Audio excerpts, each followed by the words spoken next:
As day 4 of the search draws to a close, 2 escaped killers remain on the lam tonight. The 2 drilled and crawled their way out of the maximum security Clinton Correctional Facility in Dannemora. A possible sighting of convicted murderers Richard Matt and David Sweat led dozens of officers to the small Adirondack town of Willsboro today. An extensive search resulted so far in nothing. Our Jennifer Lukey spent the day there. As you can see behind me, the roadblocks are still in full effect in parts of Clinton and Essex counties.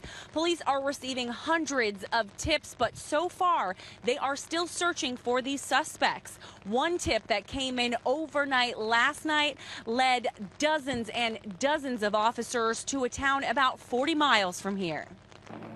Officers descended on the small town of Willsboro after a witness claimed to have seen 2 men dart into the woods after being spotted walking down the street in a driving rainstorm.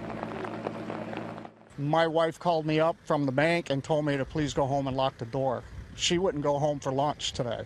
Shoulder to shoulder, hundreds of officers methodically searched the area with support from above and snipers surrounding the grid. There is suspicion the suspects may have followed train tracks from Dannemora. Ron McDougal owns some of the property that was searched.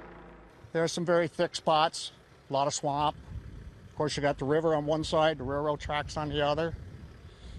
And I don't know, they could probably lay up for a little while. But by 5 o'clock, officers emerged from the woods. No sign of the suspects. Police now saying they will be going door to door, checking homes and seasonal residences. Until police have these 2 convicted murderers in custody or they believe they have made it out of these areas, these roadblocks will stay in place. In Dannemora tonight, Jennifer Lukey, CBS 6 News. Clinton Correctional, by the way, the subject of a scathing report late last year from the Correctional Association of New York. The report says the prison has an infamous history of staff violence, brutality, dehumanization, and racist attitudes that are an affront to any sense of humanity. That's a quote. The CA found frequent infliction of solitary confinement for months and years, inadequate medical care, a high incidence of suicides and self-harm, and a dearth of meaningful programs. The state legislature grants the Correctional Association the right to inspect prisons and report its findings to the public.